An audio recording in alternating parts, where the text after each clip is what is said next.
Alléluia. Que Dieu vous bénisse abondamment.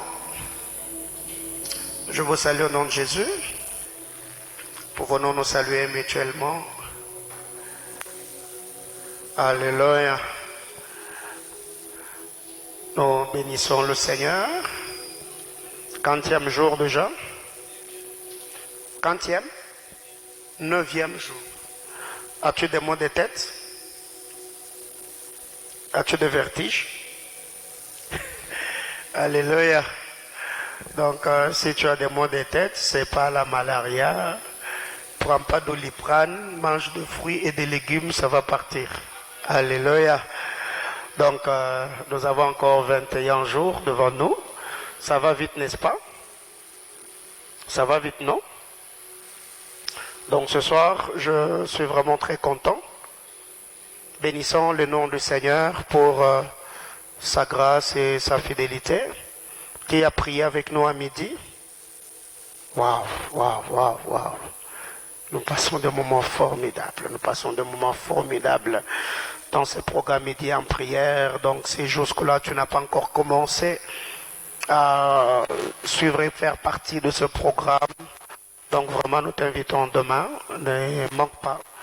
Dieu est en train de faire grâce. Aujourd'hui, nous avons eu une atmosphère prophétique terrible sur Facebook Live. Donc, le Seigneur nous a vraiment soutenus et assistés par son esprit. Et sur ce, nous saluons tous les internautes. Que Dieu vous bénisse abondamment de partout. Vous êtes en train de nous suivre et que la grâce de notre Seigneur Jésus-Christ soit avec vous de partout. Vous nous suivez. Nous vous prions. Ne nous lâchons pas de partager ces vidéos. Inviter d'autres personnes, taguer d'autres personnes à suivre cet enseignement, car je crois de tout mon cœur que le Seigneur va parler à nos cœurs ce soir. Alléluia. Amen, amen. Donc la personne qui va nous apporter la parole de Dieu ce soir, il n'est pas présenté, c'est un fils de la maison, il est le vice-berger du département d'intercession, un homme de Dieu très bon, profond dans les Écritures, un homme de prière, craignant Dieu. Et je crois qu'une fois de plus ce soir, nous serons vraiment bénis par le ministère du berger Doxa. Donc c'est lui qui va nous apporter la parole de Dieu ce soir. Pendant que le berger Doxa est en train d'avancer, est-ce que l'on peut acclamer le Seigneur? Acclame Jésus.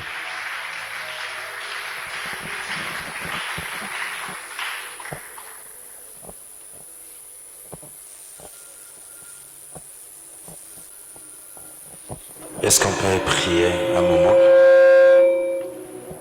J'aimerais que tu inclines juste ta tête et que l'on dise un mot à Dieu ce soir. Il y a des cultes comme ça que Dieu fait des choses selon sa grâce. Et ce soir, je crois que tu seras bénéficiaire de la grâce de Dieu. Alors nous allons incliner nos têtes en prière et nous allons dire à Dieu qu'il nous parle ce soir. Qu'il nous parle ce soir. Il y a des moments comme ça où on a besoin que Dieu parle. Un temps où chacun de nous a besoin que Dieu dise un mot dans sa vie.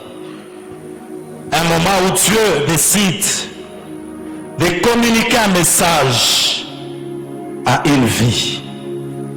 Alors nous allons élever juste nos voix pour dire à Dieu, parle-nous ce soir. Je ne sais pas, il y a une forte onction de la prière.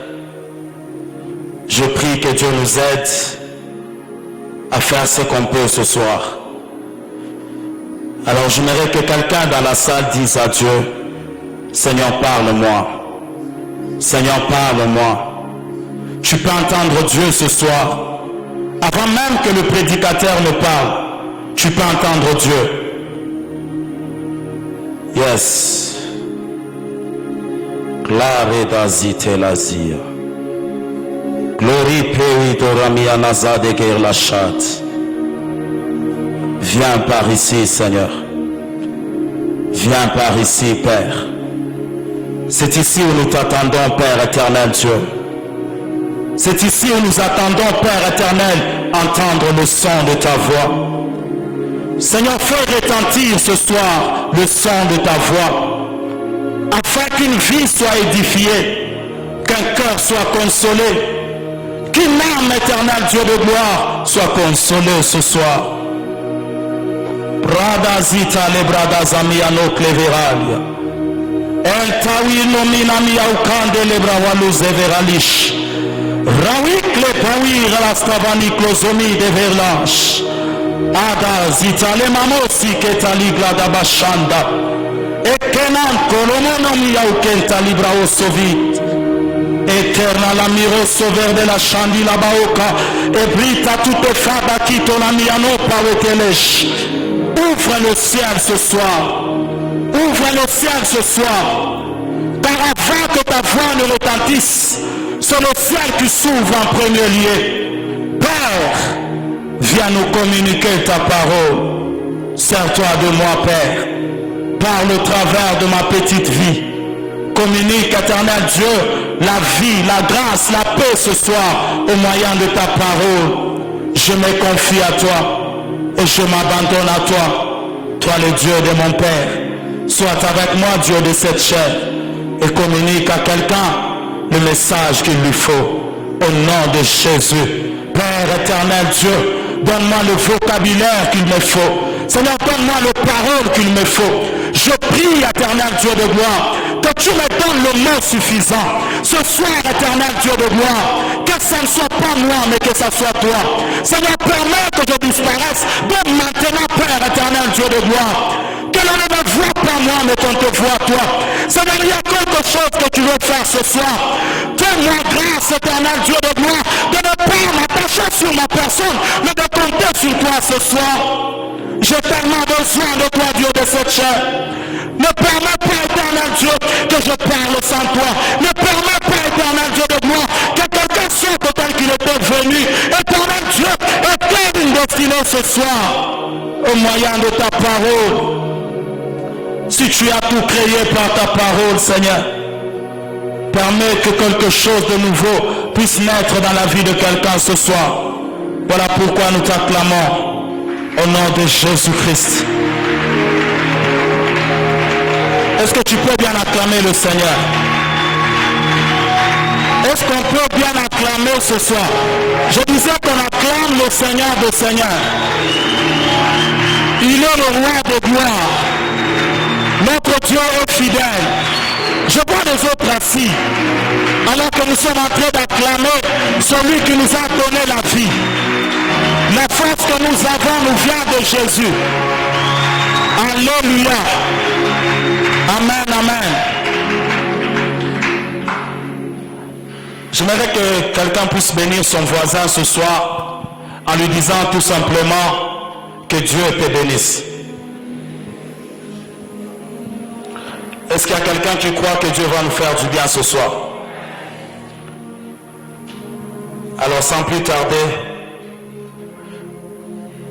avant que nous puissions lire la parole de Dieu, j'aimerais ce soir dire merci à Dieu pour sa faveur, pour sa grâce qu'il a encore manifestée dans notre vie. Le Seigneur a permis que nous puissions être l'un des orateurs. Alors ce soir, je suis reconnaissant vers l'Éternel. Et avant d'aller plus loin ce soir, je suis très reconnaissant envers Papa, car il a porté ce choix sur nous. C'est tellement une faveur qu'il m'a faite, ensemble avec d'autres prédicateurs. Et ce soir, pour ma part, je dis sincèrement merci, Papa, pour ce choix. Et je profite de cette occasion pour dire également merci à notre mère. Je dis merci à maman. Je sais qu'elle nous suit sur le live ce soir et je lui dis merci pour tout ce qu'elle est pour nous. Et je dis merci à l'administration. Je dis merci aux bergers et vice-bergers. Je dis merci à toute l'équipe des ouvriers du temple missionnaire, du temple du centre missionnaire Manaïm. Je dis merci à tout le monde qui est là ce soir. pour avoir accepté d'être en ces lieux. J'aimerais que tu te sentes totalement remercié. Et je crois que Dieu va nous faire du bien. Amen, amen. Je dis merci à tous les internautes, tous ceux qui nous suivent en ligne. Ils sont toujours connectés à chaque fois que nous apportons le message. Et ce soir, nous vous disons merci pour votre fidélité sur la page. Et continuez encore à partager ces lives. Je crois que Dieu vous bénira davantage. Alors sans plus tarder, nous allons lire la parole de Dieu. Je suis dans Luc chapitre 16. Luc chapitre 16, nous allons lire à partir du 19e verset. Luc chapitre 16, du 19e verset au 31e verset. C'est un texte long, mais nous allons nous efforcer pour le lire. Luc chapitre 16, du 19 au 31e verset. Nous pouvons lire au nom de Jésus-Christ. Il y avait un homme riche qui était vêtu de pourpre, de fin lin, et qui chaque jour menait joyeuse et brillante vie. Un pauvre nommé Lazare était couché à sa porte,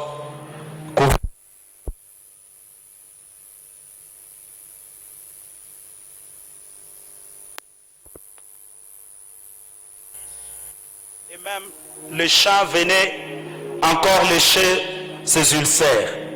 Le pauvre mourut et fut porté par les anges dans le sein d'Abraham. Le riche mourut aussi et il fut enseveli.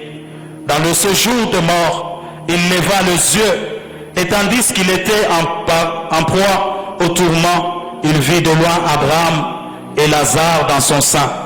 Il s'écria: Père Abraham, aie pitié de moi et envoie Lazare pour qu'il trempe le bout de son doigt dans l'eau et me rafraîchisse la langue, car je souffre cruellement dans cette flamme. Abraham répondit: Mon enfant, souviens-toi que tu as reçu tes biens pendant ta vie et que Lazare a eu le mot pendant la sienne. Maintenant, il est ici, consolé et toi tu souffres. D'ailleurs, il y a entre nous et vous un grand abîme, afin que ceux qui voudraient passer par ici, passer d'ici vers vous, ou de là vers nous, ne puissent le faire. Le riche dit: Je te prie donc, Père Abraham, d'envoyer Lazare dans la maison de mon père, car j'ai 5 frères. C'est pour qu'il leur atteste ces choses, afin qu'ils ne viennent pas aussi dans ces lieux de tourment. Abraham répondit: Ils ont Moïse et les prophètes qu'ils les écoutent. Et il dit: Non, Père Abraham, mais si quelqu'un de mort va vers eux, ils se repentiront. Et Abraham lui dit: S'ils n'écoutent pas Moïse et les prophètes, ils ne se laisseront pas persuader quand même quelqu'un de mort ressusciterait. Amen.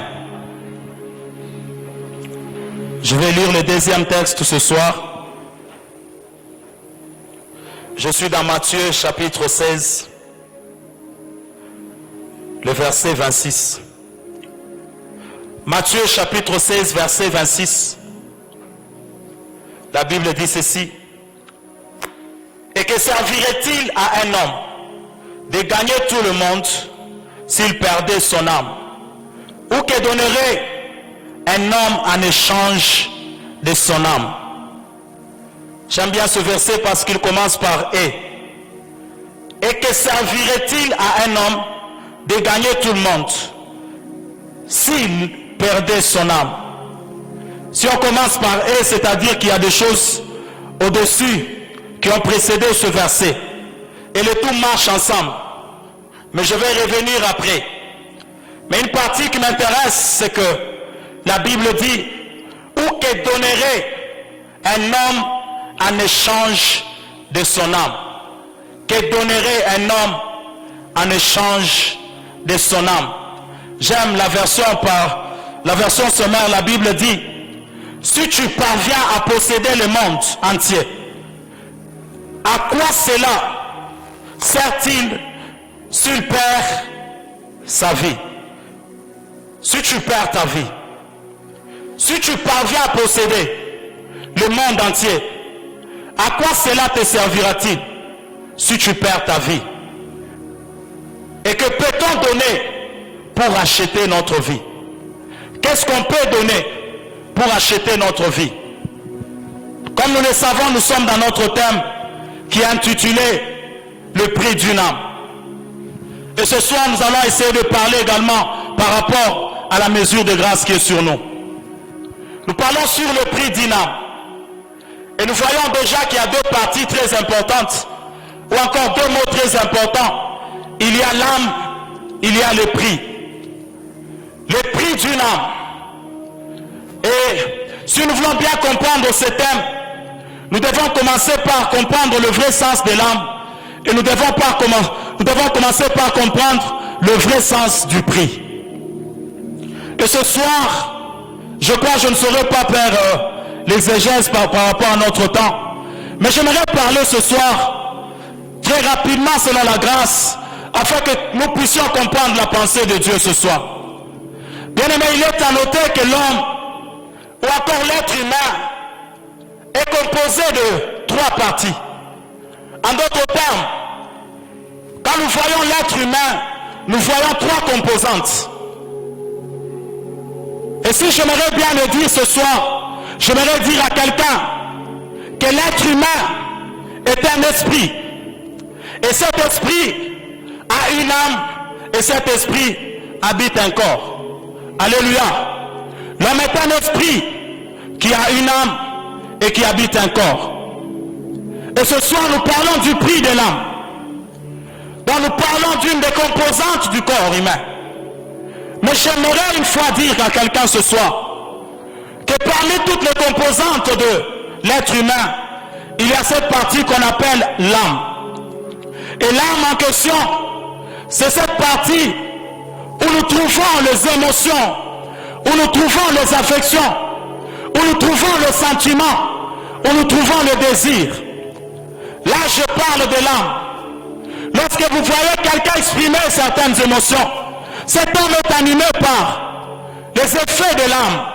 Lorsque vous voyez quelqu'un exprimer certains sentiments, cet homme est animé par les effets de l'âme.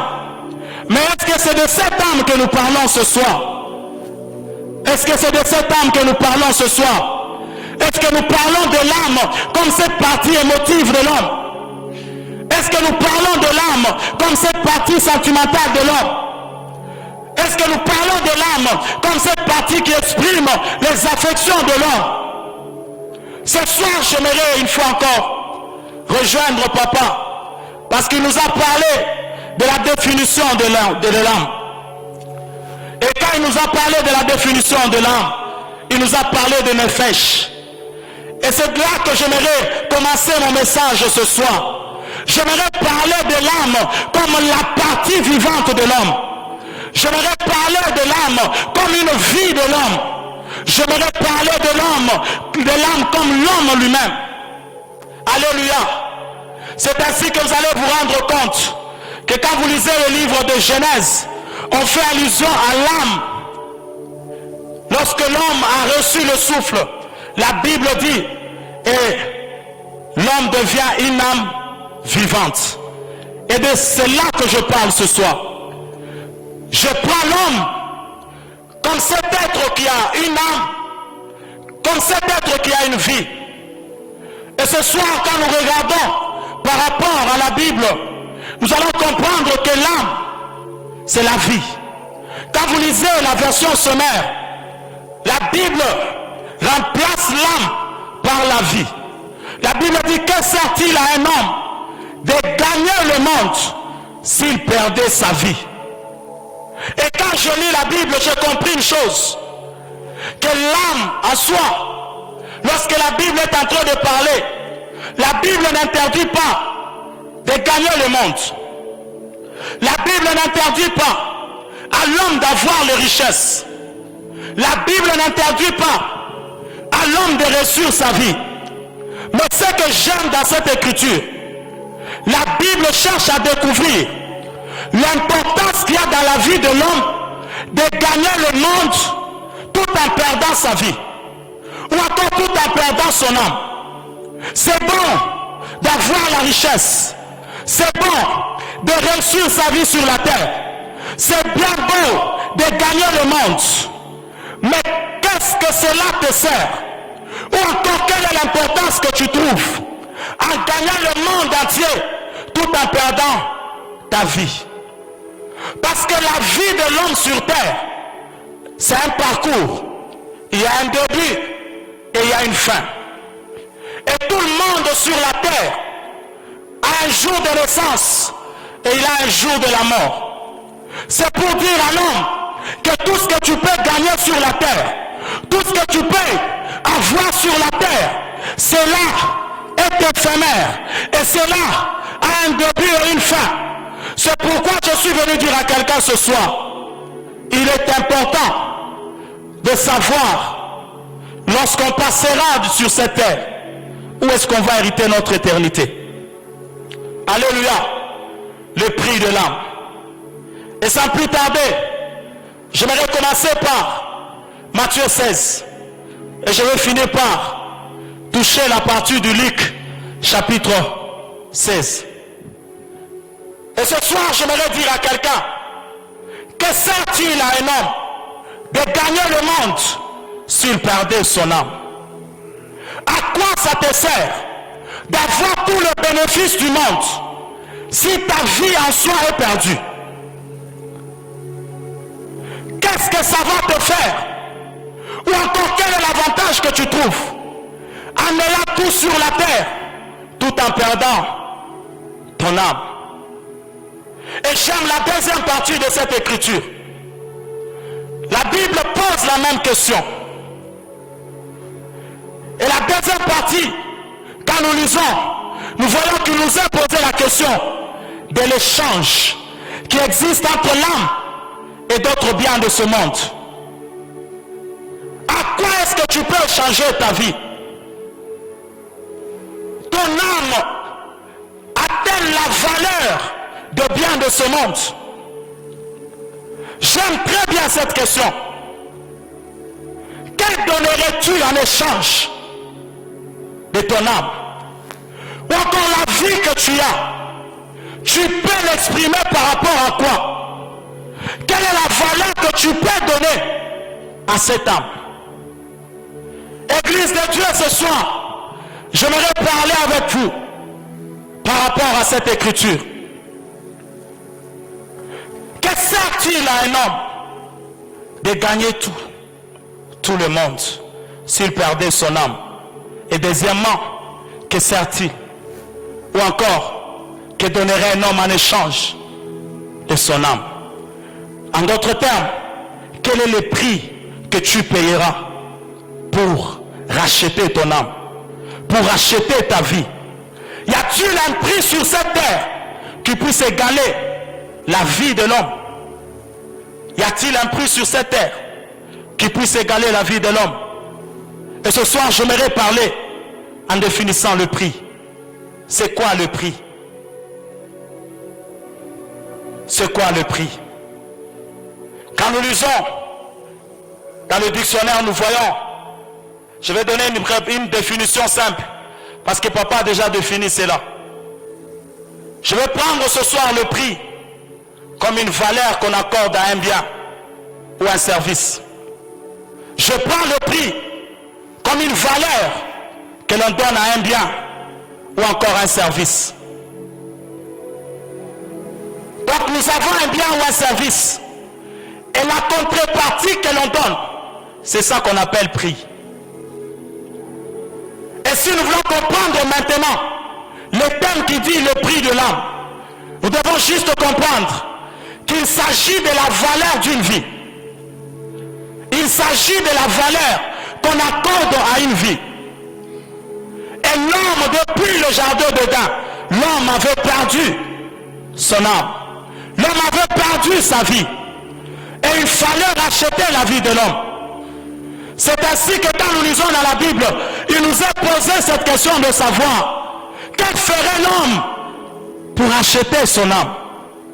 Y a-t-il un moyen sur la terre pour compenser l'âme qui était perdue?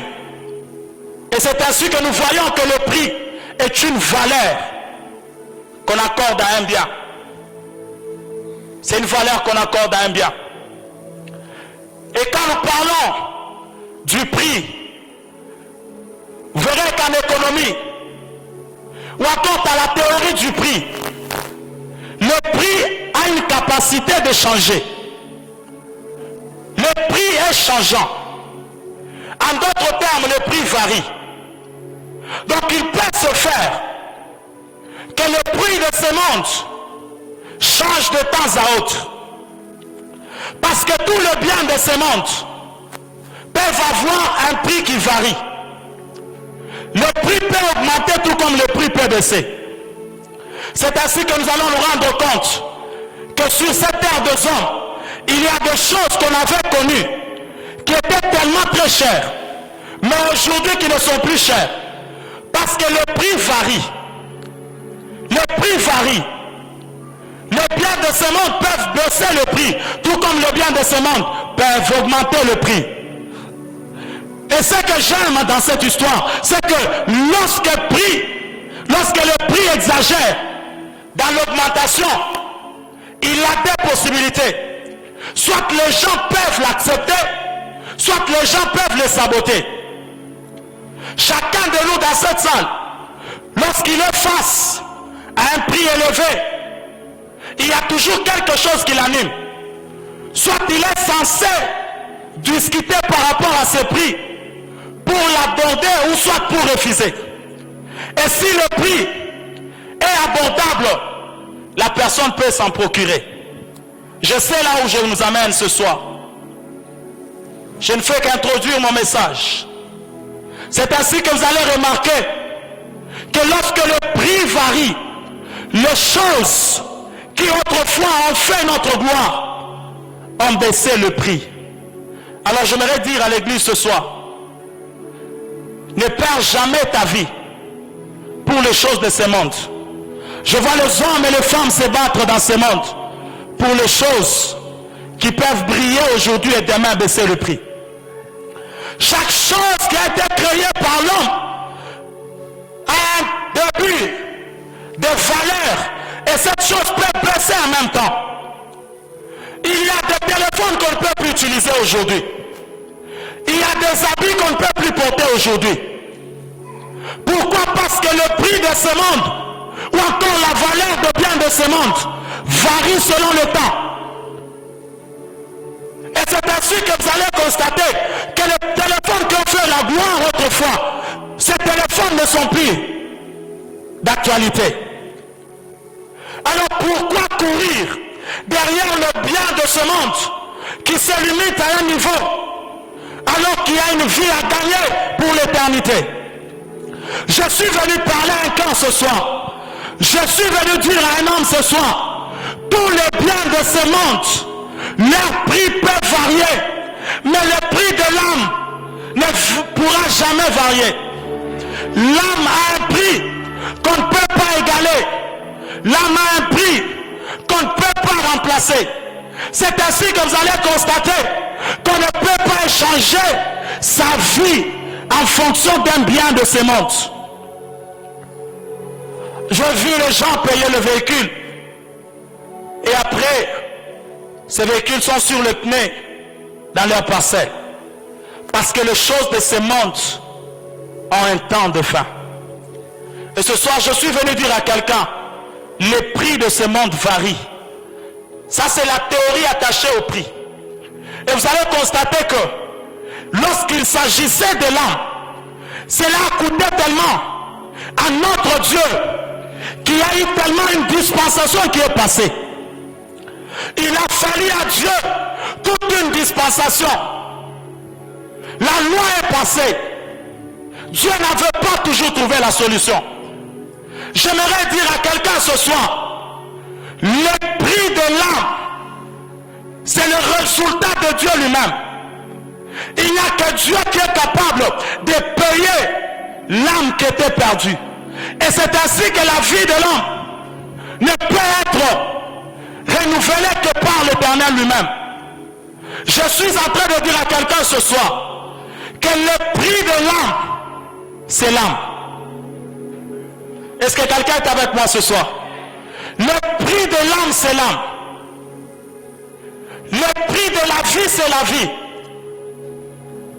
Mais pas n'importe quelle vie. Et nous pouvons lire cela dans le livre. Nous allons lire 1 Pierre, chapitre 1. Je vais appuyer ce que je viens de dire maintenant. 1 Pierre, chapitre 1. Nous allons lire le 18e et le 19e verset.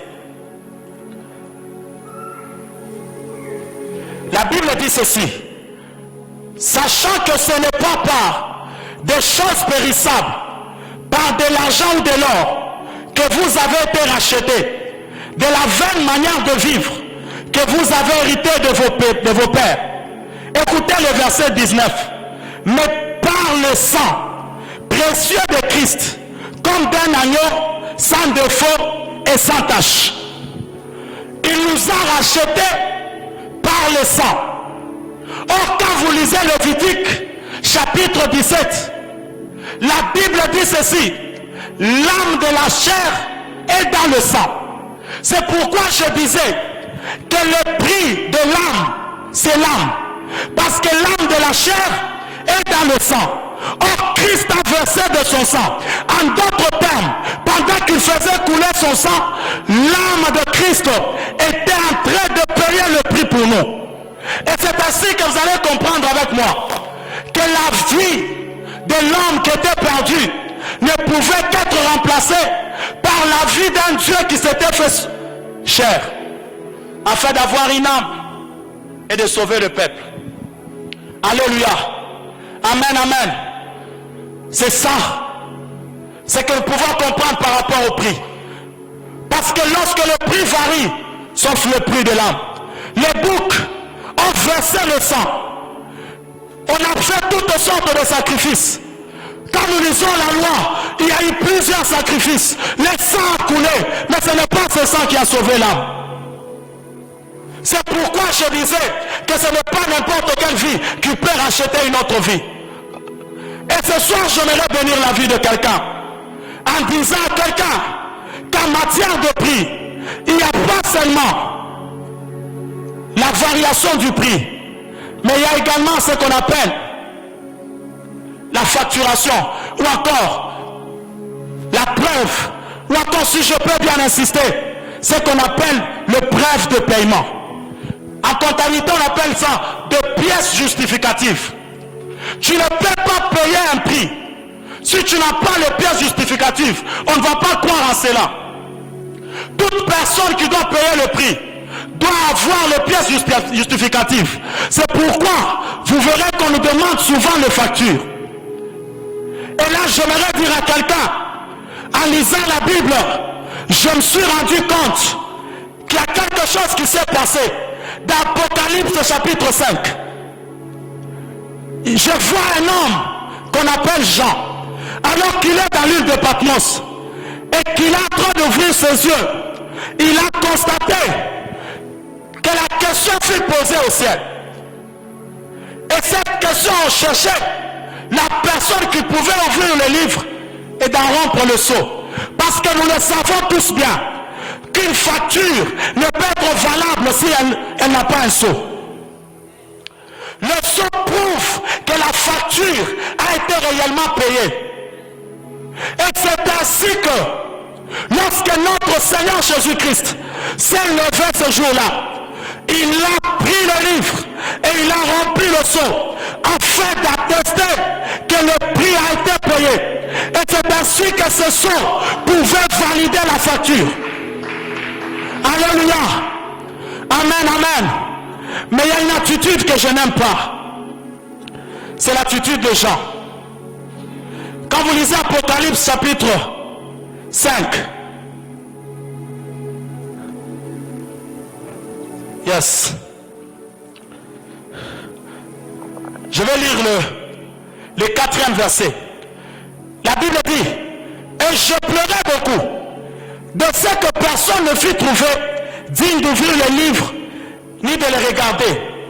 Et l'un des vieillards me dit, ça j'aime, et l'un des vieillards me dit, ne pleure point, voici le lion de la tribu de Juda, le rejeton de David.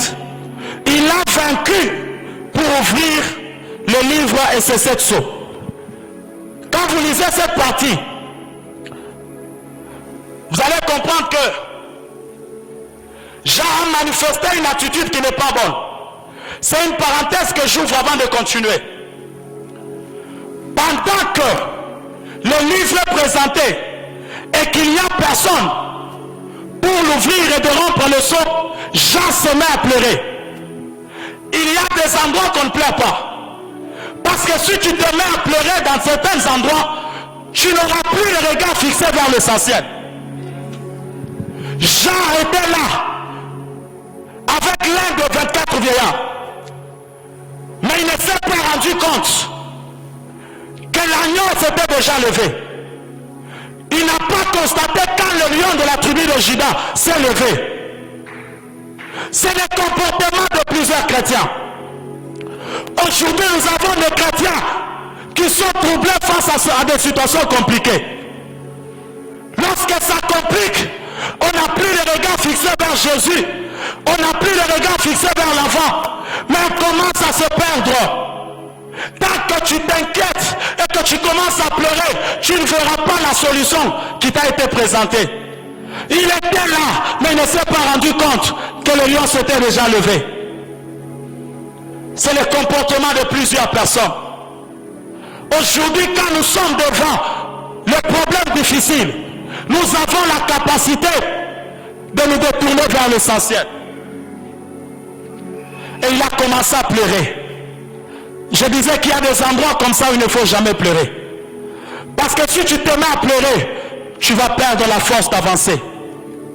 J'aime un jour, alors que papa est en train de prêcher sur le chemin de la croix, il a dit quelque chose. Tellement que Jésus était déterminé d'aller jusqu'à la croix, de porter sa croix et d'être crucifié sur la croix. Il ne s'est pas intéressé aux pleurs de femmes pleureuses. Alors qu'elles étaient en train de pleurer, elles ne l'ont pas déconcentré. Jésus était fixé vers les objectifs. Jean, si Dieu t'a permis d'entrer là où tu es arrivé, il y a une solution. Parce que notre Dieu est celui qui crée la solution avant même les problèmes. Et si je peux bien le dire, Dieu a la capacité de créer d'abord la clé avant de faire le cadenas. C'est pourquoi vous allez lire la parole de Dieu. Et la Bible dit que l'agneau a été prédestiné depuis la fondation du monde. Avant même que le monde ne tombe dans la chute, l'agneau a été déjà prédestiné. Et ce soir, je suis venu dire à quelqu'un, face à un problème difficile, reste focus. Parce que Jésus a la solution. Cette attitude n'est pas bonne. Mais ce que j'aime, notre bien-aimé Sauveur s'est levé et il a rempli le seau. Il a rempli le seau. Et parlant du prix de l'âme, j'aimerais parler de 2 choses ce soir. J'aimerais toucher des choses sur lesquelles je veux parler ce soir. Quand on parle du prix de l'âme, on voit la valeur qu'a l'âme de l'homme. Quelle est la valeur qu'a l'âme? Quelle est la valeur qu'a ta vie? Parlant du prix de l'âme, nous voyons 2 choses. La première des choses, c'est la valeur ou l'importance que toi seul, tu donnes à ton âme. Quelle est la valeur que tu donnes à ton âme? Quelle est l'importance que tu donnes à ton âme? J'aimerais poser cette question à quelqu'un ce soir. Quelle est la considération que tu as de ta propre vie?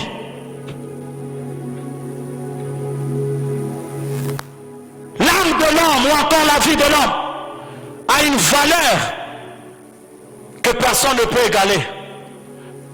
Seul Dieu maîtrise cette valeur. Et étant sur la terre, vivant sur la terre des hommes, nous devons savoir quelle est la valeur que représente notre vie. Comment tu te regardes? Comment tu te vois? Quand tu regardes ta vie, est-ce qu'elle coûte? Est-ce que ta vie a de la valeur? Bien-aimés frères et sœurs, j'aimerais dire à quelqu'un ce soir, si tu ne reconnais pas la valeur de ta vie, personne ne la reconnaîtra. Quelle est la valeur qu'a ta vie? En d'autres termes, quel est le prix pour lequel tu peux livrer ta vie? Aujourd'hui, nous parlons du prix de l'âme. Aujourd'hui, nous parlons de cette valeur. Mais est-ce que tu reconnais cette valeur? Oui. Ça, c'est très important. Parce que ce que ta vie représente, si tu reconnais cela, tu ne la livreras jamais devant n'importe quoi. Et c'est là que je rejoins l'écriture pour dire que sert-il à un homme de perdre sa vie, mais tout en gagnant le monde entier. Et en d'autres termes, pour quel prix tu peux livrer ta vie? Église de Dieu, aujourd'hui il y a des vérités que nous devons savoir. Tout chrétien doit savoir sa valeur. Parce qu'un chrétien qui ne connaît pas sa valeur, il se fera subir au lieu de faire subir. En d'autres termes, il va subir sur la terre au lieu d'influencer. C'est pourquoi nous allons nous rendre compte que le sérieux que tu donnes à ta vie, c'est la conséquence de la valeur que tu as compris pour ton âme. Alléluia. Amen, amen. Le sérieux que tu donnes à ta vie est la conséquence de la valeur que tu donnes à cette dernière. Bien-aimés frères et sœurs, si ta vie est tellement chère, tu ne pourras jamais la négliger.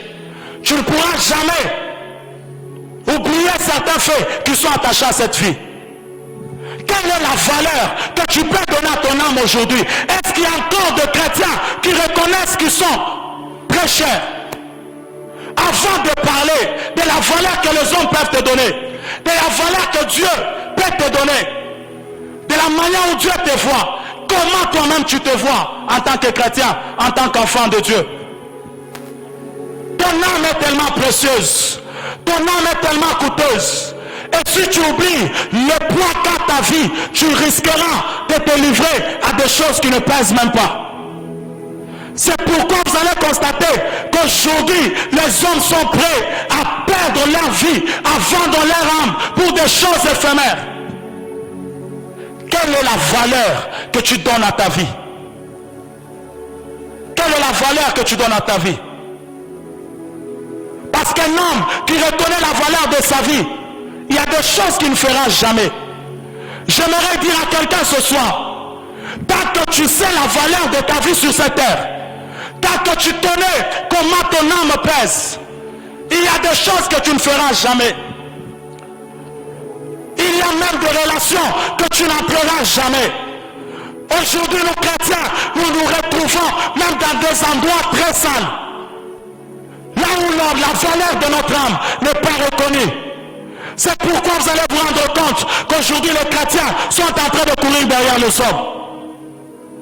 Si tu sais la valeur de ta vie, bien-aimés frères, il y a des vidéos que tu ne suivras jamais.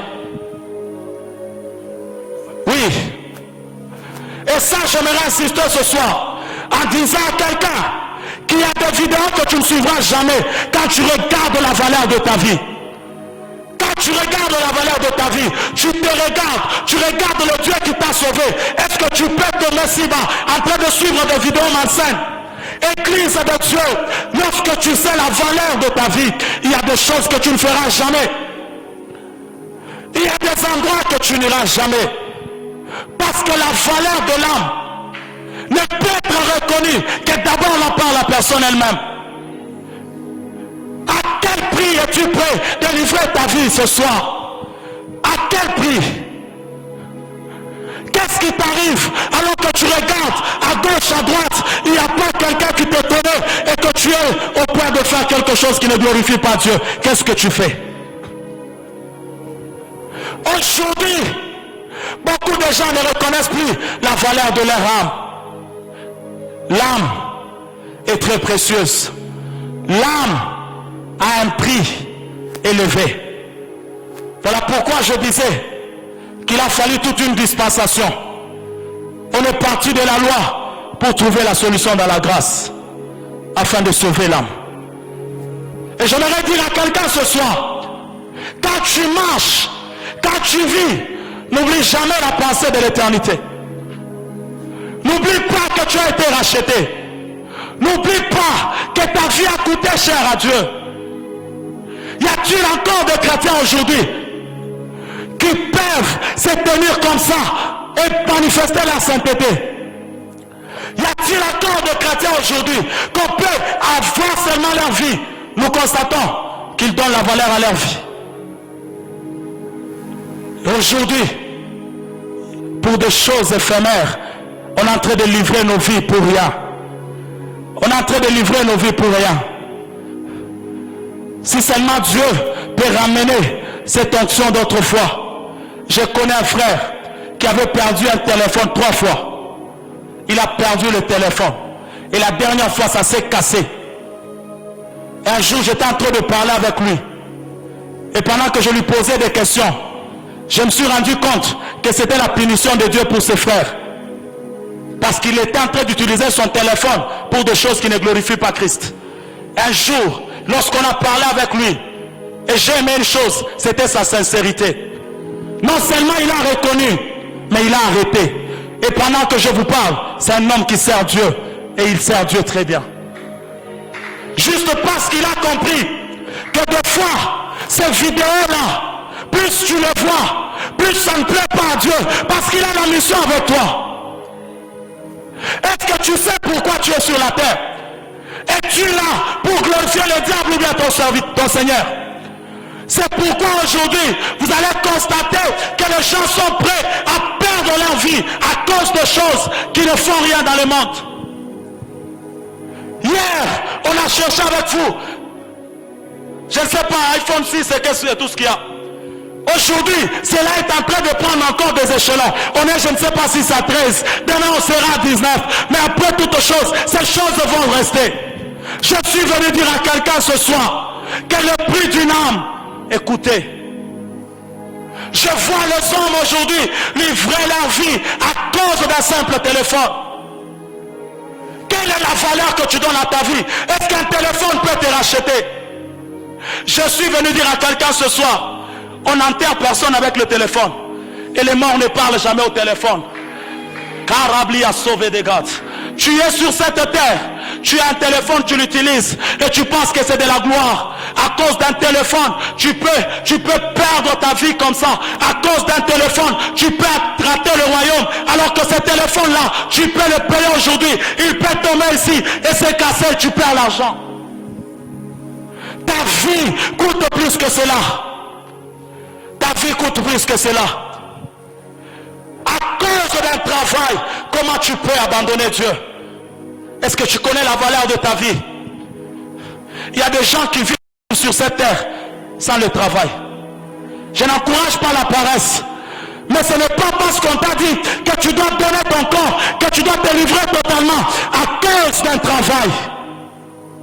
Tu vas travailler, mais le jour où ce corps aura mal, où ce corps sera fatigué, tu ne travailleras plus. Parce que la vie de l'homme sur terre a un début et une fin.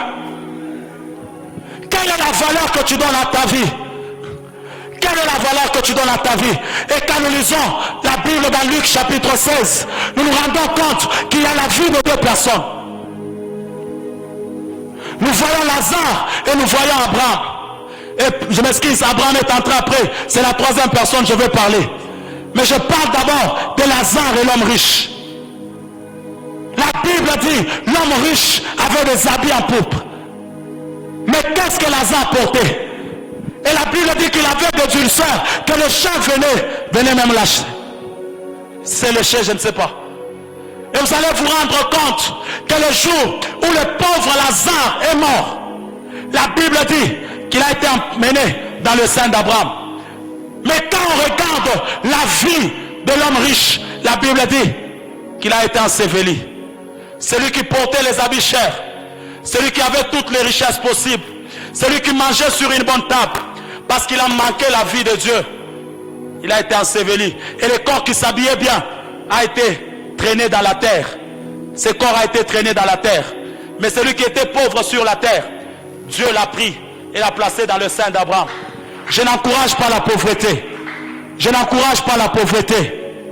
Mais j'aimerais équilibrer cela en disant, c'est possible d'avoir la richesse et d'avoir la vie éternelle.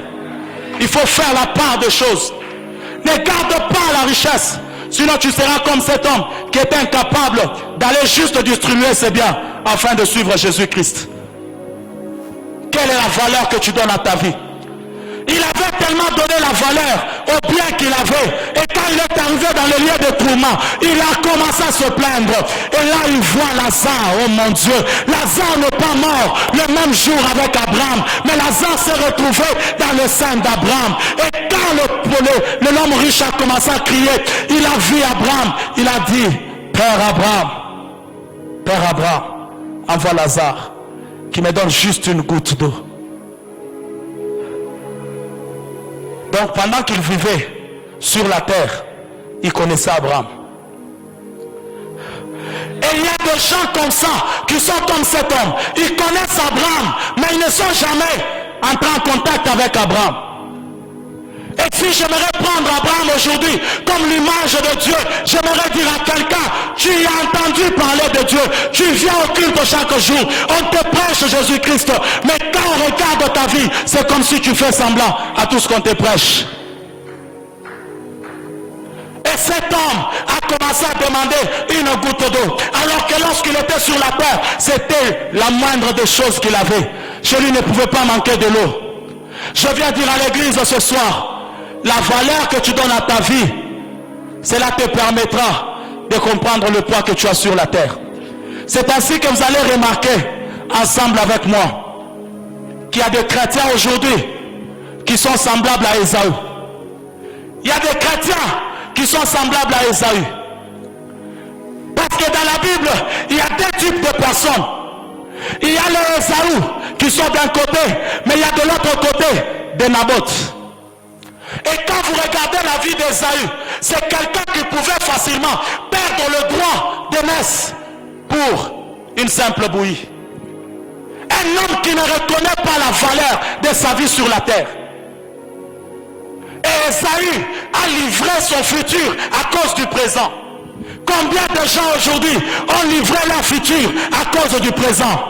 Ton futur c'est l'éternité, mais pendant que tu es sur la terre, qu'est-ce que tu fais? Mon frère, ma soeur, qu'est-ce que tu vis? À quoi est-ce que tu as échangé ta vie? Et c'est ainsi que vous allez vous rendre compte. Lorsque Ésaü revient, il est fatigué. Il dit à Jacob, donne-moi aussi cette bouillie, que je puisse manger, je suis fatigué. Et quand Jacob lui demande le droit d'aînesse, il dit ça, ce n'est rien. C'est la vie de plusieurs chrétiens. Il y a des gens aujourd'hui, à cause de plantes, à cause de l'argent, à cause de points dans l'université, à cause de choses qu'on vous donne sur cette terre, vous avez perdu la vie. Vous avez donné votre vie. Vous avez donné votre vie. Qui peut se lever aujourd'hui et dire aussi que pendant que j'étais étudiant, j'ai servi le Seigneur et je n'ai pas livré mon corps afin d'avoir le pain. Je n'ai pas livré ma vie afin d'avoir le pain. Et aujourd'hui, il y a des gens comme ça qui sont en train de vendre leur âme à l'occultisme à cause des choses de ce monde. Sur cette terre, même les occultistes mourront. Ils mourront. Mais le problème, c'est où nous allons. Où est-ce qu'ils iront? Seront-ils amenés dans le sein d'Abraham, ou ils seront ensevelis dans le tourment? Je suis venu dire à quelqu'un ce soir, tu dois reconnaître la valeur de ta vie. Parce que ta vie coûte cher. C'est pourquoi vous allez vous rendre compte que les deux types d'hommes que j'étais en train de parler, c'est la vie de plusieurs chrétiens aujourd'hui. Les Ésaü et les Naboth.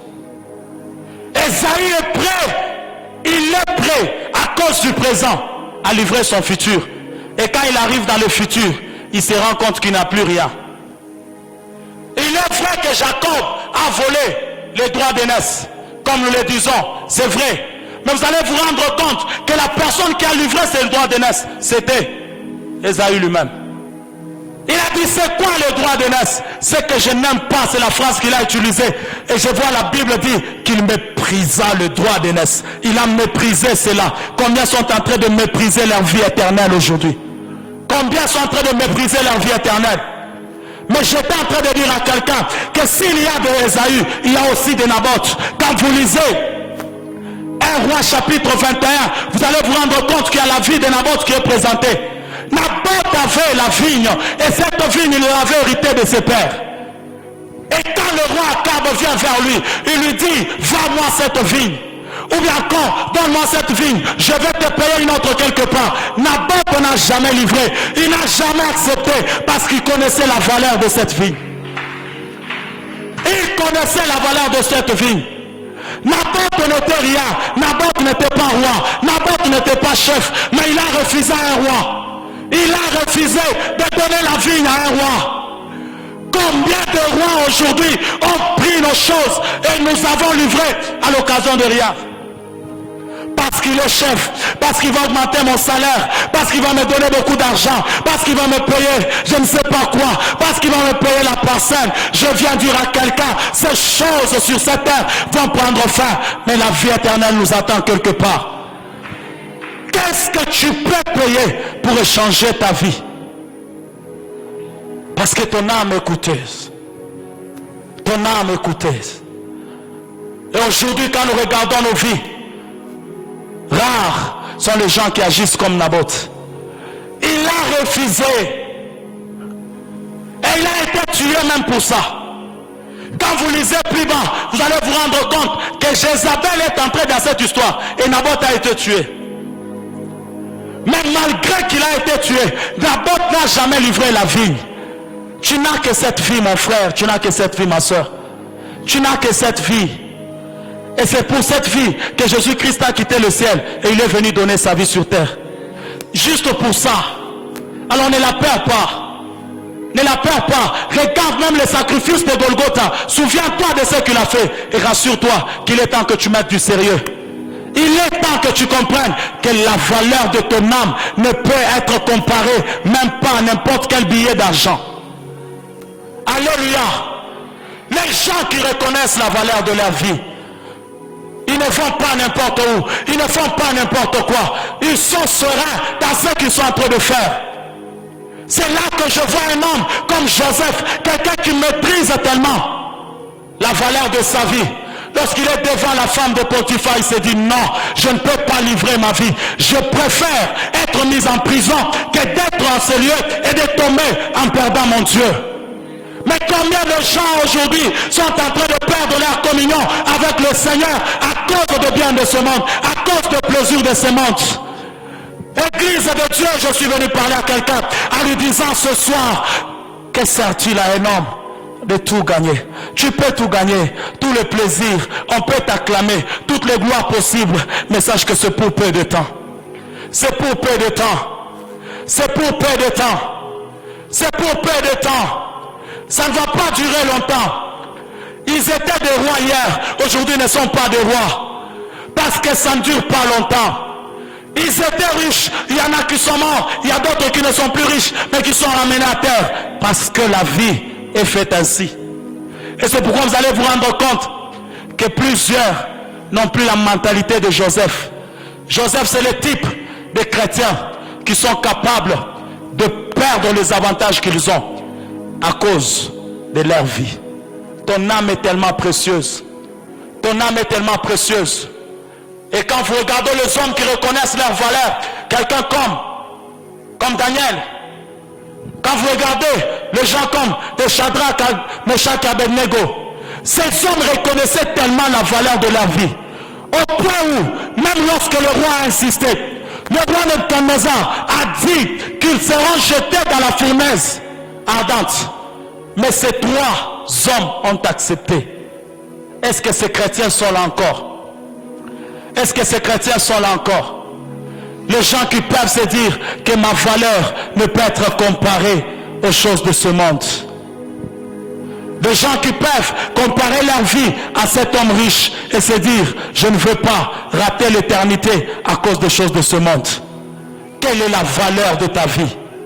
Quelle est la valeur que tu te donnes? Et quand tu regardes ta vie, tu te dis que tu es en retard avec les gens et tu veux commencer à faire des choses qui ne glorifient pas Christ.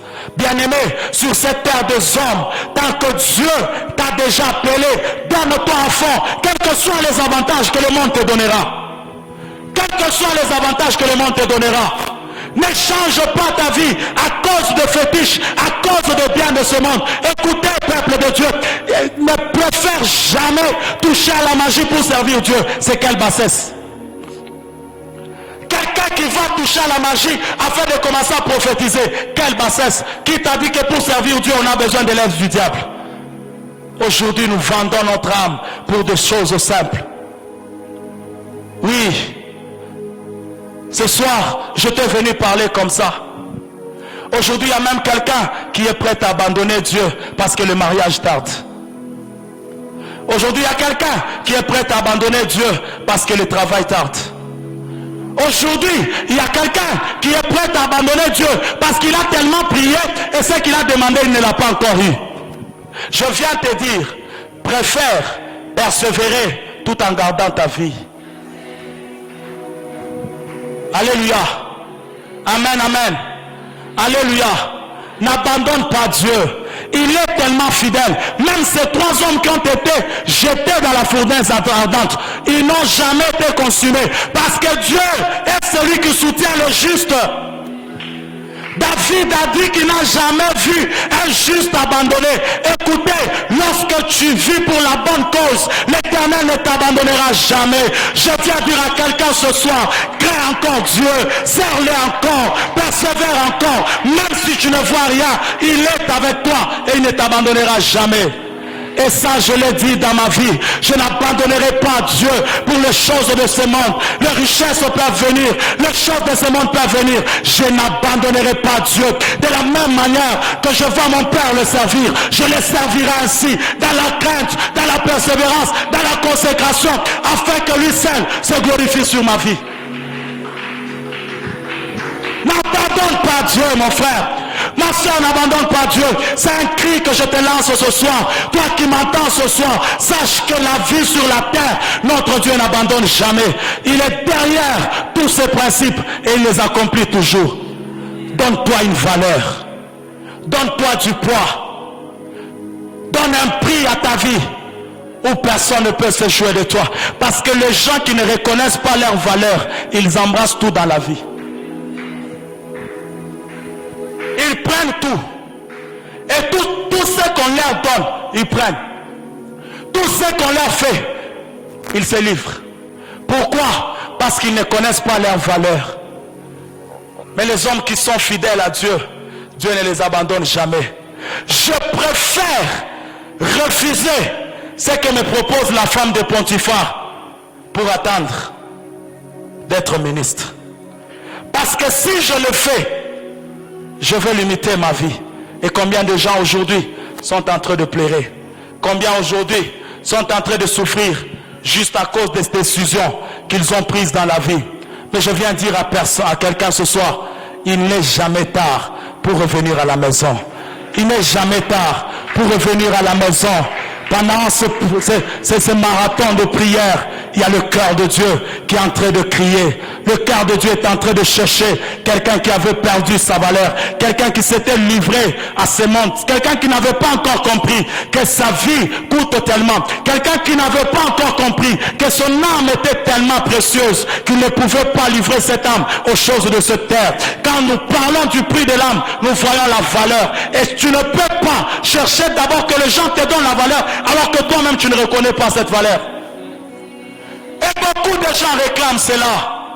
Ce que j'aime avec Jésus, c'est lui le modèle parfait. Quand vous lisez la Bible, le diable lui a proposé le monde. Oui, le diable lui a proposé le monde. Alors qu'il était dans le désert, le diable lui a dit, adore-moi et je vais te donner tout ça. Jésus a refusé. Il Il ne s'est pas livré parce qu'il connaissait la valeur de son âme. Il connaissait sa mission sur la terre. Il savait que si seulement j'adore le diable, toutes les âmes que je suis venu sauver ne seront pas sauvées. Alors je refuse. Parce que quand le diable est venu devant Jésus, il a utilisé la parole qu'il avait annoncée dans Job. Pour dire à Jésus, tu peux donner ta vie pour avoir le monde. Mais quand Jésus lui regarde, il lui répond par Matthieu 16, en lui disant, rien ne peut racheter mon âme, si ce n'est l'Éternel Dieu seul qui peut livrer son sang. Il lui a répondu par cette parole pour lui faire voir que l'âme n'a pas la valeur de l'adoration que je vais te donner. Ne te livre pas. Et aujourd'hui, le diable a proposé à plusieurs personnes, adore-moi seulement, je vais te donner ce que tu cherches. Et les gens ont abandonné Dieu. Je suis en train de parler ce soir, même les gens qui me suivent sur le net, peut-être que tu as abandonné Dieu, tu es allé dans la maison du diable, tu as donné ta vie afin d'avoir une grande église, afin que tu puisses avoir plusieurs membres. Je viens te dire, c'est Dieu qui appelle, tu peux lui revenir et il va te donner les membres que tu cherches. Mais aujourd'hui sur la terre, la vie de l'homme est en train de courir vers derrière le bien. Combien aujourd'hui ont adoré le diable pour avoir des foules? Combien aujourd'hui ont adoré le diable pour avoir des foules? Il leur a dit seulement, tu me donnes ça et moi je te donne un grand temple. Et les gens se sont livrés. À quoi sert-il à un homme d'avoir le fétiche pour servir Dieu? Alléluia. Amen, amen. Alléluia. J'aimerais dire quelque chose ce soir à quelqu'un. L'âme est tellement précieuse, ne la vends pas. Ne perds pas ta communion, elle est tellement précieuse. Si tu n'as plus Dieu sur cette terre, tu vas souffrir. Celui qui n'a plus Dieu sur la terre ne va que faire. Il ne va qu'errer sur cette terre et il n'aura rien de bon. Il n'y a pas de vie en dehors de Dieu. Si Dieu t'a déjà racheté, reste là. Attache-toi à Dieu. Tu n'as pas cru d'abord pour le bien. Le bien viendra. Il a dit dans sa parole que la nourriture ne vaut pas plus que la vie. Il a dit ça. S'il donne à manger aux oiseaux, s'il donne à manger aux animaux, si les arbres peuvent faire tous les mouvements possibles, à combien plus forte raison celui qui est attaché à Dieu? Ton âme coûte tellement, ne la livre pas à des choses terrestres. C'est pourquoi vous allez constater que lorsque tu reconnais la valeur que tu as, c'est ainsi que tu vas reconnaître la valeur qu'a les autres. Tu ne peux pas sortir, aller gagner une âme qui s'est perdue, alors que toi-même, tu n'as pas encore reconnu que ton âme doit être sauvée. Beaucoup de gens veulent faire cela, alors qu'en réalité, c'est quand tu reconnais la valeur de Dieu sur ta vie que tu peux voir maintenant qu'il y a des gens là dehors qui n'ont pas la valeur de Dieu, qui peuvent être emmenés vers Dieu. Aujourd'hui, nous n'évangélisons pas parce que nous-mêmes, on n'a pas compris le sens de l'évangélisation. Quelle est la valeur que tu as afin de l'accorder aux autres? Tu vas me dire que tu es étudiant. Ce n'est pas ça la raison. Ce n'est pas ça la raison. Pour servir qui on a servi Dieu depuis l'université. On gagnait les âmes. Chaque midi on pouvait sortir. On part gagner les âmes. On tient le culte à l'interface. À 14h on rentre dans l'auditoire. On part étudier. À la fin on passe en première session. C'est possible de passer en première session sans avoir corrompu, mais après avoir gagné des âmes aussi. Ne donne pas cette raison-là. Tu peux servir Dieu pendant que tu as encore la force, pendant que tu as encore le temps.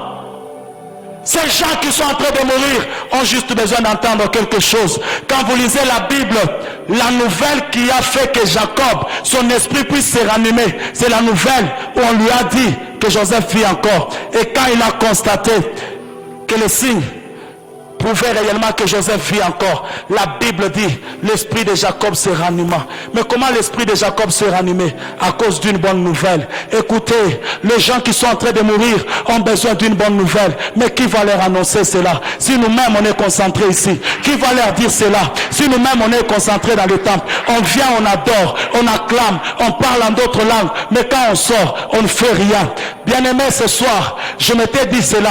Je me suis dit, depuis qu'on a commencé les enseignements, il est possible que la salle soit pleine, parce que chacun de nous devait gagner les âmes. On est venu devant, on a prié pour nous, on est venu devant, on a levé le main, on a fait tout ce qu'il fallait, on a insisté par les orateurs, le message était bon, nous avons même pleuré. Mais pourquoi nous n'avons pas évangélisé? Ce soir tu es là assis, mais tu as laissé quelqu'un qui est perdu dehors, tu as laissé quelqu'un qui tu devais parler de Jésus. Vous voyez à quel point nous négligeons. C'est pourquoi nous avons été rachetés. Il a dit dans sa parole, si quelqu'un veut me suivre, qu'il renonce d'abord, qu'il puisse se charger de sa croix et qu'il me suive. Il a dit à ces hommes, je ferai de vous de pécheurs d'hommes. En d'autres termes, je ne vous appelle pas seulement pour vous-même, je vous appelle afin que vous puissiez gagner aussi les autres. C'est pour que vous puissiez amener aussi les autres. D'où est venu cet évangile où nous venons à l'église, nous bénéficions, et quand nous rentrons, nous parlons là dans nos maisons, mais nous ne gagnons pas les âmes. Oh mon Dieu, pendant ce marathon, Dieu est en train de crier à un cœur. Lève-toi, gagne les âmes, donne ta vie à Jésus-Christ. Tu vas la perdre pour rien. Tu ne sais pas quand est-ce qu'il va venir. Peut-être que c'est cette nuit. Peut-être que c'est cette nuit. Tu ne sais pas. Donne ta vie à Jésus, gagne les âmes. Donne ta vie à Jésus comme il le faut. Ne mets pas un pied dedans, un pied dehors. Ne mets pas un pied dedans, un pied dehors. Car lorsque vous lisez la Bible nous présente un homme. Cet homme s'appelle Naaman. Et quand vous regardez Naaman, c'est quelqu'un qui était général. Naaman était général, mais lépreux. C'est la vie de plusieurs chrétiens. Ils sont là, montrant la vie d'un chrétien, mais en réalité ils sont lépreux, parce que la lèpre était une impureté. Et nous avons des gens qui, lorsqu'ils sont en veste, vous voyez qu'ils sont saints, mais lorsqu'ils sont dehors, ils font tout ce que les païens font. Église de Dieu, ce soir je suis venu crier, n'accepte pas d'être comme Naaman, un général mais lépreux. Il peut aller à la guerre, il bat, il combat, il gagne des victoires, mais quand il rentre dans sa maison, il y a la lèpre qui lui fait mal.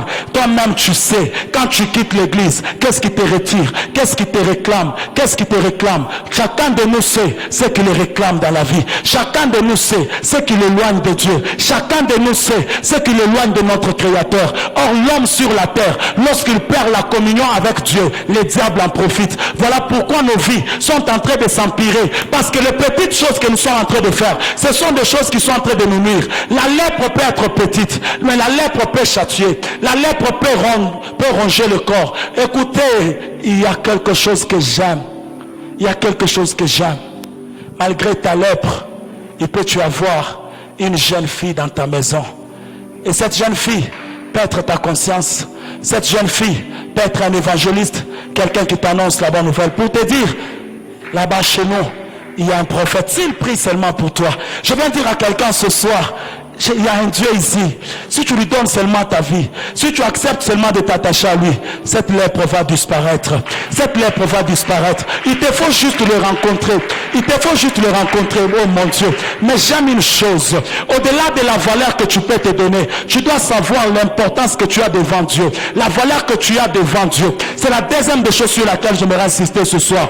Lorsque tu es quelqu'un qui connaît la valeur que tu as, et tu connais la valeur que Dieu te donne, bien-aimés frères et sœurs, tu ne vivras pas comme tout le monde sur la terre.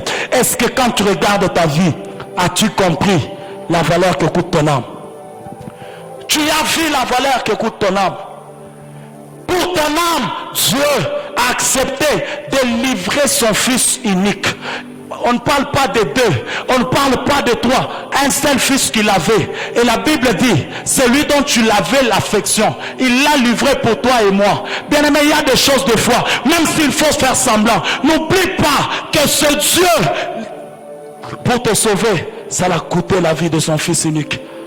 Il l'a livré. Et le Fils n'a pas refusé, il est venu sur la terre. Il est venu sur la terre, il a donné sa vie, il a accepté tous les mépris possibles. Imaginez-vous, un Dieu qui a laissé sa gloire, un Dieu qui a laissé sa nature divine, afin de porter d'abord la nature humaine pour sauver nos vies. Tu as de la valeur. Qu'est-ce qu'il pouvait faire à Dieu s'il laissait son Fils assis sur le trône? Mais il l'a livré pour toi et moi. Église de Dieu, nous devons reconnaître que ce que Dieu a fait, ce n'est que le résultat de l'amour. Ce n'est que le résultat de l'amour. Parce que pendant qu'il est sur la terre, ce n'est pas encore fini. Quand la croix l'attend de l'autre côté, il y a Gethsemane qui se présente devant lui. Mais pendant qu'il était devant Gethsemane, cet obstacle qui pouvait les ramener en arrière, afin qu'ils se disent non, je vais rentrer là où mon Père est. Je ne veux plus donner ma vie. Gethsemane était là. Mais l'amour de Dieu était plus que Gethsemane. Et pendant qu'il était en train de pleurer, pendant qu'il était en train de se poser des questions, il s'est dit, non. Je sais que j'ai demandé que tu puisses éloigner cette coupe. Mais ce que je te demande, Père, ne le fais pas. Laisse seulement que ta volonté s'accomplisse. Parce qu'avant que je vienne sur la terre, toi et moi, on s'est entendu sur une chose. Je suis déjà venu. Je ne veux pas arrêter ici. Je dois me livrer afin que la vie de plusieurs soit sauvée. Jésus-Christ a accepté de donner sa vie afin que nous soyons sauvés. C'est la valeur que nous avons. C'est pourquoi je disais au début qu'il a fallu qu'une âme se livre afin qu'une âme soit sauvée. Il a fallu que quelqu'un perde sa vie afin qu'une vie soit restaurée. Il y a des choses comme ça. Tu dois reconnaître que Dieu t'a donné une valeur. Il y a une valeur que Dieu t'a donnée. Il pouvait refuser pour le faire, mais il l'a fait par amour. Il l'a fait par amour. Il a dit, je sais que personne ne me ravit. C'est moi qui donne ma vie. Je donne ma vie pour la répandre. C'est ce que je suis venu faire et je veux le faire parce qu'il y a une vie à racheter. Tu as du prix aux yeux de l'Éternel. Tu as du prix au devant de Dieu. Ne vis pas comme tout le monde. Ne te comporte pas comme tout le monde. Ne vois pas les âmes en train de se perdre, en train de faire semblant. Non. Aujourd'hui, nous avons des chrétiens qui prient beaucoup parce qu'ils veulent, oh mon Dieu. J'aime ça. Beaucoup de chrétiens veulent arriver en Europe, veulent arriver aux États-Unis, ils veulent aller ailleurs parce que ce sont des endroits qu'ils n'ont jamais été. Les hommes qui veulent quitter le pays veulent seulement découvrir là où ils n'ont jamais été. Mais comment nous chrétiens, on ne peut pas avoir le goût d'arriver au ciel là où on n'a jamais été? Écoutez, là, oh mon Dieu, je suis en train de dire à quelqu'un ce soir, nous devons avoir le goût sur la terre d'arriver là où on n'a jamais été. L'éternité nous attend, là où nous allons, c'est là qu'il y a la vie, c'est là qu'il y a l'abondance. Lazare ne s'est jamais posé de questions pour dire à Abraham, aujourd'hui on ne va pas boire de l'eau. Non. Il était dans la joie, il était en paix. C'est là que nous sommes en train d'aller. L'homme riche était dans le tourment. Il se posait des questions. Si seulement je savais. Si seulement je savais. Il a même demandé à Abraham d'envoyer Lazare. Non. Il y a quelque chose que tu ne comprends pas, l'homme riche. Lazare n'a jamais été évangéliste. Lazare n'a jamais été l'un des prophètes. Il y a Moïse qui est là-bas. Tes frères font la même chose que toi. Ils se sont tellement accrochés à la richesse qu'ils n'ont pas le temps d'écouter Moïse. Il n'y aura pas un mort qui va aller. Mais tout ce qu'ils doivent faire, c'est croire en celui qui est en train de leur parler. Même si quelqu'un quitte ici pour aller leur annoncer, ils ne croiront pas. Parce qu'ils ont compris que la vie, c'est la richesse. Je viens dire à quelqu'un, c'est bien beau d'être riche, mais ne sois pas riche tout en manquant Dieu. Non. Ne sois pas riche tout en manquant la vie éternelle. Parce que ce Dieu, ça l'a coûté tellement. Jésus n'est pas mort parce qu'il avait remarqué que les gens n'avaient pas de véhicule. Parce qu'il avait remarqué que les gens ne voyageaient pas. Il a remarqué une chose, que les gens étaient en train de se perdre. Il fallait les ramener à la maison. Est-ce que tu es là ce soir? Quelqu'un qui comprend qu'on t'attend à la maison. On t'attend à la maison. Non, chez nous il y a tout. Dans la maison du Père, il y a toutes les portes possibles. Non, il t'attend là.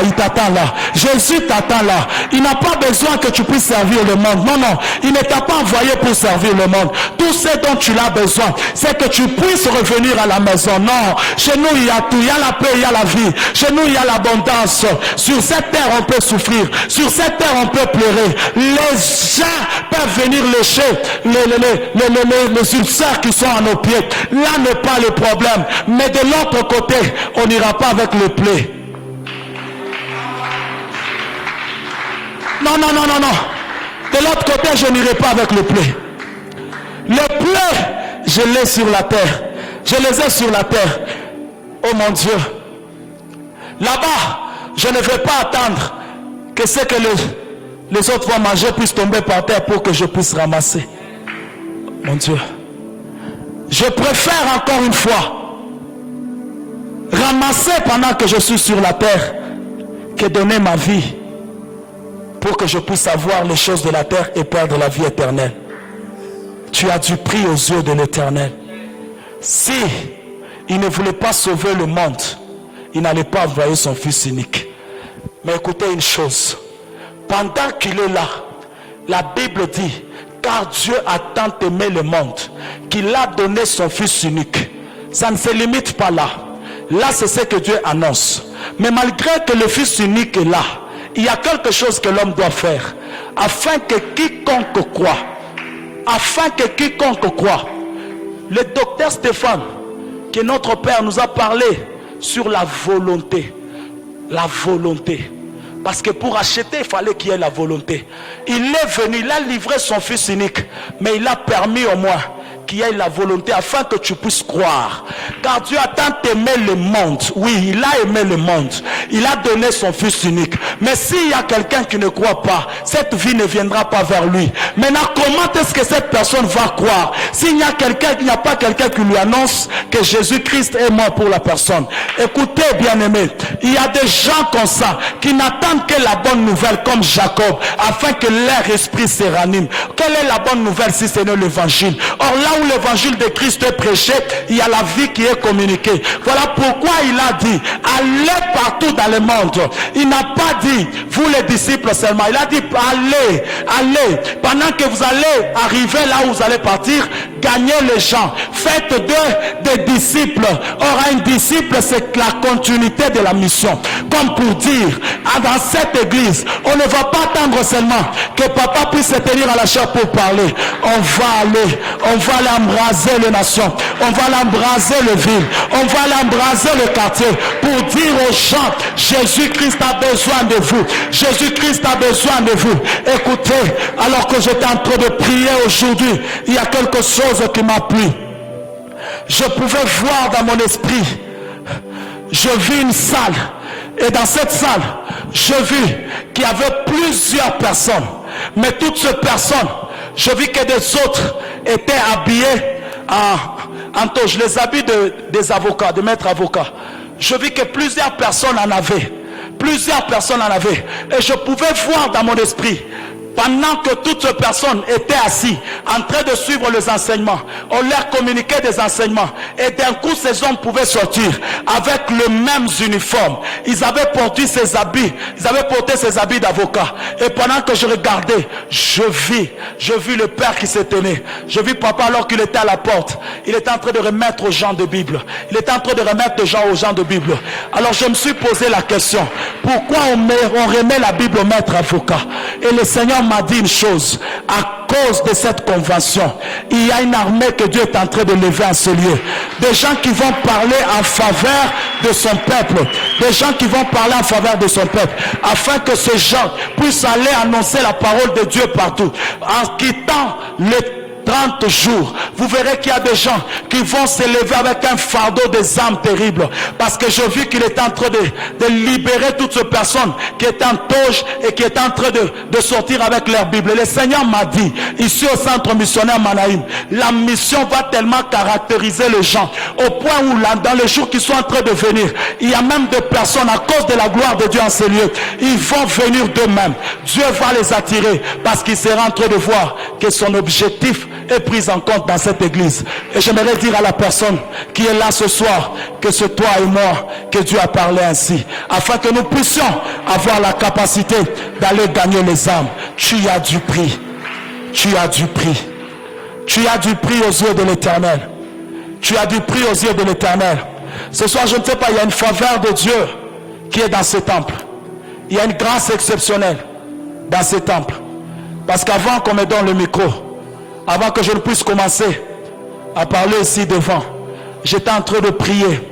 Et dans mon esprit, je vis plusieurs étincelles qui étaient en train de sonner dans la salle. Je vis des étincelles qui étaient en train de braquer plusieurs endroits. Et le Seigneur est en train de me dire qu'il y a une grâce particulière, la journée d'aujourd'hui, qu'il est en train de faire à une catégorie de personnes. Parce qu'alors que je voyais ces étincelles, je vis clairement dans mon esprit, je vis une horloge qui était en train de braquer plusieurs lumières. Mais ces lumières étaient en train d'aller dans la direction où il y avait une catégorie de personnes. Je vis qu'il n'y avait personne dans le temple, mais il y avait quelques personnes qui étaient en train de balayer. Le Seigneur m'a dit, aujourd'hui, il y a une faveur qui descend sur tous ceux qui prennent soin du temple. Tous ceux qui sont en train de prendre soin du temple. Il y a une grâce de Dieu sur vos vies ce soir. Et Dieu m'a dit que la saison a sonné où il est en train d'honorer tous ceux qui prennent soin du temple. Ce soir, pendant qu'on est en train de prier, c'est ce que j'étais en train de vivre. Il n'y a personne qui prendra soin de ce temple et que Dieu abandonnera jamais, jamais. Parce que la grâce de Dieu ce soir est en train de couler sur toutes ces personnes. Je ne sais pas quel est le problème que tu as, mais Dieu m'a dit que c'est l'honneur qui est en train de venir parce que l'heure a sonné dans la vie de tous ceux qui sont en train de servir Dieu en prenant soin du temple. En prenant soin du temple. Alors ce soir, nous allons faire une prière. Nous allons faire cette prière. J'aime une chose. Quand il est venu, il a dit, je donne ma vie pour la reprendre. Personne ne m'a ravi cette vie. Personne, mais c'est moi qui la donne. Manaïm, c'est le temps où Dieu veut que nous puissions nous lever pour gagner des âmes. C'est le temps où Dieu veut que nous puissions reconnaître la valeur de notre vie. C'est le temps où Dieu veut que nous puissions reconnaître la valeur que nous avons aux yeux de l'Éternel. Aujourd'hui, si on doit te racheter, c'est à quel prix? Aujourd'hui, si ta vie doit être rachetée, c'est à quel prix? Il n'y a rien dans le monde qui peut racheter ta vie. Il n'y a rien dans le monde qui peut compenser la vie que tu as reçue de Dieu. Ce soir, nous allons prier. Ce soir, nous allons nous consacrer à Dieu en lui disant encore une fois, nous sommes prêts pour aller en mission.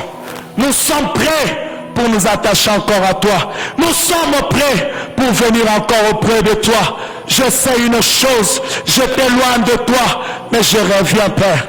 Je reviens ce soir. Quelqu'un peut revenir. Si tu es là dans la salle et tu n'as jamais donné ta vie à Christ, tu peux t'approcher devant. Tu te tiens ici devant ou tu vas à genoux pour dire, je ne veux plus perdre ma vie. Je n'ai jamais reçu le Seigneur Jésus-Christ comme mon Seigneur et mon Sauveur. Aujourd'hui, je veux lui donner ma vie. Je ne veux pas me perdre. Je ne veux pas pleurer dans le monde à venir parce que j'ai tout gagné sur la terre. Non. Est-ce que quelqu'un peut prier ce soir? J'aimerais que l'on fasse cette prière. Fais avec moi cette prière. Yes. Est-ce qu'on peut faire cette prière? Que Dieu le fasse ce soir. Karadabashia. Les gradazute la miano pawetegeria. Et quand tous les baoui lo samei. Baoui awitawi lo savera di klazavadesh. Makelu peweteleni aukande. Zawir lawir lo somi predegard. Lute fori de gar. Ramamamosi katalibra da santa. Ewi kota lebra de sal. Amen no piwa luze manegat. Lawi keta lo shanda. Etare mano pawetegeri lo sal. Rabler no piwa tu le meresh. Ermalamik lo sofani de gad. Lande rekla da bazute le babashal. Ramamama shia da bakasata. Rekata le boshia. Tu peux lever ta voix.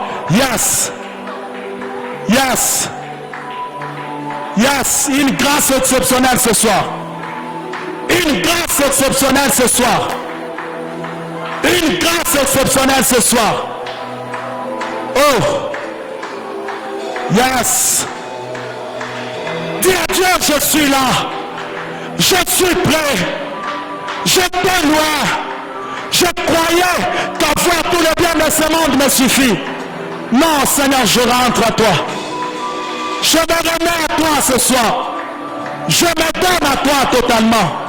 Que ma vie dépende de toi. Oh. Oh. Yes. Viens encore à Dieu. Viens à l'Éternel. Viens à l'Éternel. Viens à l'Éternel. Oh Rabashatarabaya. Le bradazute le mavalik lo soves. Et Kalutele Maniaouka. Oh mon Dieu. Souviens-toi, Seigneur. Souviens-toi, Père, souviens-toi. Souviens-toi, Abba, souviens-toi. Oh. Souviens-toi, Père éternel, Dieu. Tu es le Dieu de souvenirs. Tu es le Dieu qui exauce. Quand tu attends une prière, éternel Dieu, tu es celui qui l'exauce. Voilà les 12 requêtes. Chacun de nous, Père, a écrit dans ce panier ce qu'il attend de toi. S'il te plaît, exauce. Exauce, Père. Je ne sais pas lire, mais je sais que toi tu vois tout. Je t'invoque ce soir. Entends ma prière. Exauce, Père, car tu as dit dans ta parole, tout ce que vous demanderez à mon nom, croyez l'avoir reçu et vous le verrez s'accomplir. Fais-le, Abba. Fais-le, Seigneur. Réponds favorablement. Cette église a besoin de toi. Nous voulons voir la richesse, nous voulons voir la paix, le bonheur dans cette église. Que le témoignage accompagne, éternel Dieu, les 12 requêtes. Je suis en train de prier, peu importe le problème qui ont été annoncés dans ces 12 requêtes, que la réponse vienne de toi. Que la réponse vienne de toi. Que la réponse vienne de toi. Fais-le par ta grâce, éternel Dieu, afin que la réponse vienne de toi. Réponds favorablement. Avant la fin de ces 30 jours, que plusieurs témoignent. Que plusieurs témoignent. Que plusieurs témoignent. Que plusieurs témoignent. Oh Dieu de grâce, tu es le Dieu devant qui je me tiens. Tu es le Dieu devant qui je me tiens. Alors réponds favorablement. Que ces 12 requêtes trouvent la réponse auprès de toi. Que ces 12 requêtes trouvent la réponse auprès de toi. Adabashia Dabasanta. Darabazutele Bakaluntelo Babashai. Au nom de Jésus-Christ. Au nom de Jésus-Christ. Au nom de Jésus-Christ. Fais-le par ton amour. Au nom de Jésus-Christ. Au nom de Jésus. J'aimerais pendant une minute que nous puissions juste nous tenir debout. Pendant une minute. Pendant une minute. Bien-aimé, il y a des choses qu'on ne peut jamais faire sans l'aide du Seigneur. Si Dieu ne nous aide pas, on ne le fera pas. Oui, tu peux prendre une décision ce soir de t'engager sincèrement avec le Seigneur. Sincèrement avec le Seigneur. Pendant juste une minute, nous allons faire cette prière en prenant un engagement, non seulement de nous consacrer, mais de gagner les âmes. De gagner les âmes. J'aimerais qu'on fasse cette prière pendant juste une minute. Est-ce que les voix peuvent se lever? Est-ce que les voix peuvent se lever? Prends une décision ce soir. Prends une décision ce soir. Dis à Dieu, je gagnerai les âmes chaque jour de ma vie. Je te serai consacré totalement. Ma vie ne se conformera plus jamais à ce monde. J'ai juste besoin que tu sois le secours dont j'ai besoin. Que tu m'accompagnes dans cette marche. Que je ne manque jamais ta présence, mais que je sois soutenu totalement par toi. Car j'ai besoin de voir ma vie te plaire totalement. C'est une prière d'engagement. C'est une prière d'engagement. Tu peux faire cette prière. Une prière d'engagement. Tu t'engages avec le Seigneur. Tu t'engages avec Dieu. Tu dis à Dieu aujourd'hui, je m'engage avec toi. Je vais te servir. Je vais gagner les âmes. Je vais te craindre. Au nom de Jésus-Christ. Come on.